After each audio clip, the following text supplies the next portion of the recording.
بسم اللہ الرحمن الرحیم۔ علم اخلاق کی کتاب لاہوت انسان اور اس کا 15ویں فصل دوسرے مرحلہ کی، جس کا عنوان ہے عقل کی قدر و قیمت۔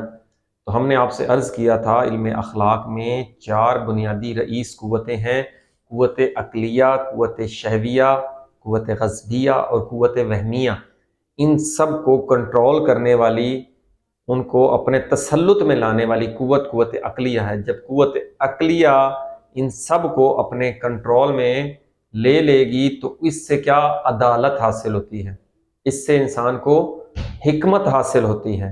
تو اس فصل میں یہی بتانا ہے کہ یہ جو قوت عاقلہ ہے، یہ اس کے کچھ کلی قوانین، کچھ کلی اصول ہوتے ہیں۔ ان کلی قوانین اور اصول کی بنیاد پر اسے حکمت حاصل ہوتی ہے۔ تو یہی مصنف نے کچھ احادیث بیان کی ہیں کہ جن سے اس حکمت کی تائید ہوتی ہے جو ہم پڑھ رہے ہیں۔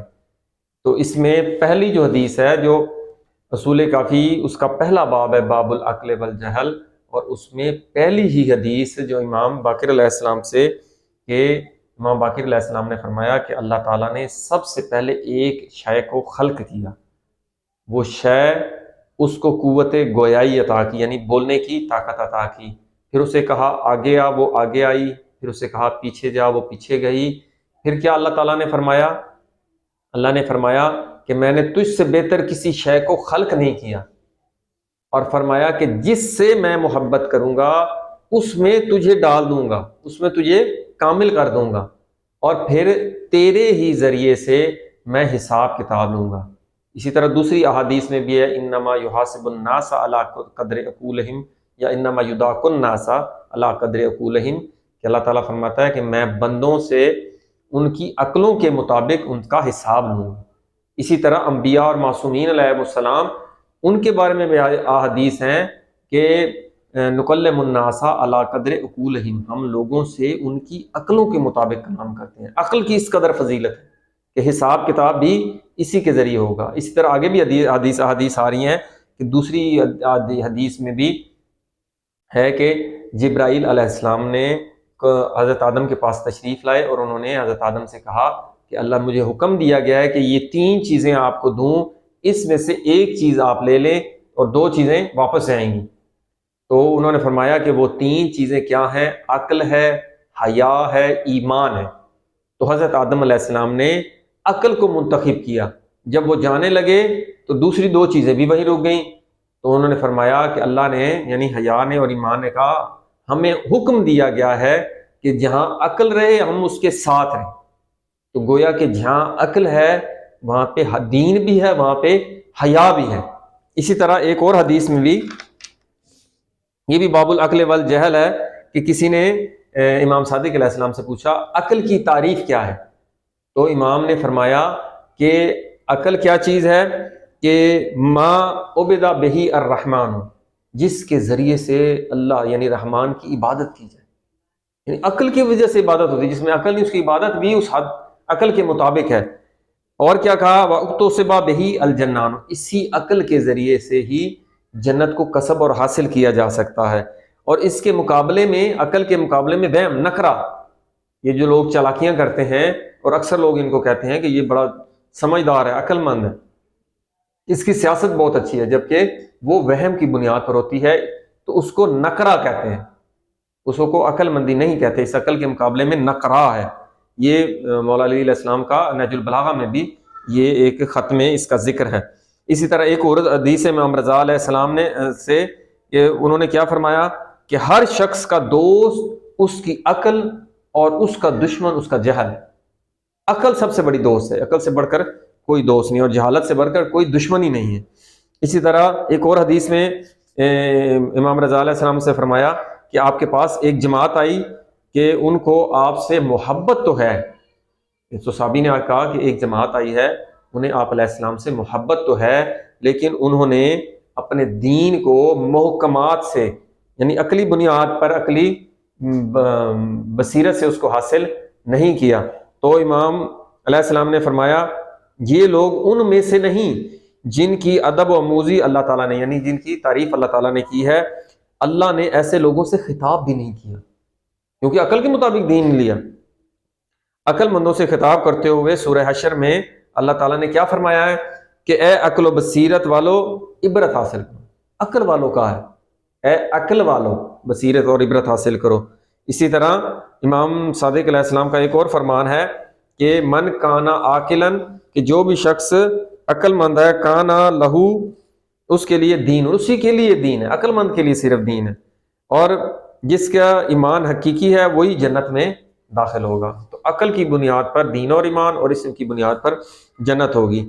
اسی طرح ایک اور حدیث میں بھی امام علیہ السلام نے کیا فرمایا کہ امام صادق علیہ السلام سے پوچھا گیا کہ فلاں شخص اپنی عبادت اور دین و فضل میں اس کی فضیلتیں بیان کی، اس میں یہ فضیلت ہے، اس میں یہ فضیلت ہے، یہ فضیلت ہے. تو امام نے وہاں پر فرمایا کہ اس کی عقل کیسی ہے. تو اس نے کیا فرمایا کہ صحابی نے کہا میں نہیں جانتا. فرمایا کہ ثواب کسی بھی عمل کا، عبادت کا ثواب اس کی عقل کے مطابق ہے، ملتا ہے. اور پھر آپ نے ایک بنی اسرائیل کا یہ مشہور واقعہ اس کی مثال دی کہ بنی اسرائیل میں ایک عابد اللہ کی عبادت کے لیے اپنے گھر بار کو چھوڑ کر ایک کسی سبزہ والی جگہوں پہ، خوبصورت مقام پر وہاں اللہ کی عبادت کیا کرتا تھا. تو ایک دفعہ فرشتے کا وہاں سے گزر ہوا تو انہوں نے اس کی عبادت کو دیکھا تو بڑا سراہا. تو اللہ سے پوچھا کہ اس کا ثواب کیا ہے. اللہ نے جب اس عابد کا جو ثواب اور زاہد کا جو ثواب دکھایا تو وہ حیران ہو گیا کہ اس قدر جس نے اپنا سب کچھ ترک کر کے یہ عبادت میں مصروف ہے، تو پھر اسے ثواب بڑا کم نظر آیا. تو پھر اللہ تعالیٰ نے اس فرشتے کو ایک بشری صورت میں اس کے پاس بھیجا تاکہ اسے یقین حاصل ہو کہ اللہ تعالیٰ بلا وجہ اس کا ثواب کم نہیں لکھا اور کس بنیاد پر وہ ثواب کم رکھا گیا ہے. اس عابد نے اس سے جا کر پوچھا، اس فرشتے نے پھر جب بشری صورت میں اس عابد کے پاس گیا تو اس عابد شخص نے اس فرشتے سے پوچھا کہ تم یہاں کیا کرنے آئے ہو، کہ اس کا مقصد پوچھا. تو فرشتے نے کہا کہ میں دیکھنا چاہتا ہوں، اللہ کی عبادت کرنا چاہتا ہوں. اور اس کے ساتھ وہ اس دن بھر اس کے ساتھ رہا. صبح کو فرشتے نے کہا کہ یہ جب وہ باہر نکلے تو انہوں نے کہا یہ کس قدر خوبصورت جگہ ہے، یہاں پر اللہ کی عبادت کرنی چاہیے، یہ بہت موزوں جگہ ہے. تو عابد نے کیا کہا؟ عابد نے کہا یہ جگہ تو بہت ہی موزوں ہے، یعنی بہت اچھی جگہ ہے عبادت کے لیے، مگر اس میں ایک خرابی ہے. فرشتے نے پوچھا جو بشری صورت میں تھا، کہ فرشتے نے پوچھا اس میں کیا مسئلہ ہے. اس نے کہا ہمارے پاس اگر کوئی گدھا یا چوپایا نہیں ہے، اگر، تو فرشتے نے کہا کہ یہ گدھا اور چوپایا یہاں عبادت میں کہاں آ گیا؟ تو فرشتے نے کہا اللہ کا گدھا نہیں ہے. تو عابد نے کہا اگر اللہ کا گدھا ہوتا تو ہم اسے چراتے، اور یہاں کی گھاس یہ بیکار جا رہی ہے، یعنی اسے کوئی چر نہیں رہا، ایسے اگتی ہے، خراب ہو جاتی ہے، یعنی ختم ہو جاتی ہے. تو اگر اللہ کا گدھا ہوتا تو یہ گھاس بیکار نہ جاتی. تو پھر خدا نے اس فرشتے کو وحی کی کہ ہم اس کو ثواب اس کی عقل کے مطابق دیتے ہیں. اور آپ سے پہلے بھی عرض کیا تھا کہ انسان کا ہدف اور مقصد کیا ہے، وہ بھی وما خلقت الجن والانس الا لیعبدون. اللہ تعالیٰ نے جن و انس کو خلق نہیں کیا مگر اس لیے کہ وہ اللہ کیا کہہ رہا ہے، میری عبادت. اور یہ عبادت سے کیا مراد ہے، اس پہ حدیث عبداللہ ابن عباس کی بھی، اہل سنت میں بھی، ہمارے ہاں بھی، کہ لیعرفونی، کہ وہ میری معرفت حاصل کریں. اور معرفت حاصل کس طرح ہوتی ہے؟ وہ عقل سے ہوتی ہے. تو قوت عقلیہ جو 4 قوتیں ہیں، قوت عقلیہ شہویہ، وہمیہ اور غضبیہ میں سے جو قوت عقل ہے، یہی وہ عقل ہے جس کی بنیاد پر بہی عبدہ بہی الرحمن، اسی کے ذریعے سے اللہ تعالیٰ کی عبادت ہوتی ہے. اسی عقل کے ذریعے سے ہی جنت کسب ہوتی ہے.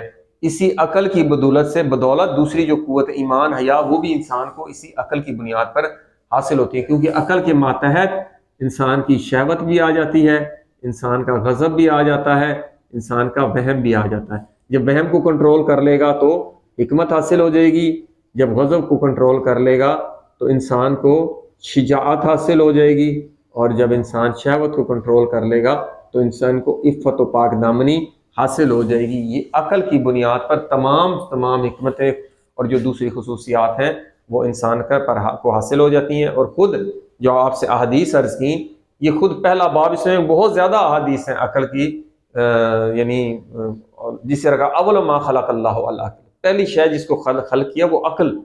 سب سے پسندیدہ ترین چیز اللہ کی یہ عقل ہے، جس سے تائید ہوتی ہے اس علم کی کہ قوت عقلیہ جو ہے اس کو سمجھنا ضروری ہے۔ اگلے مباحثے میں انشاءاللہ حکمت نظری اور عقل نظری اور عقل عملی پر مباحثہ ہوگا۔ والحمدللہ رب العالمین۔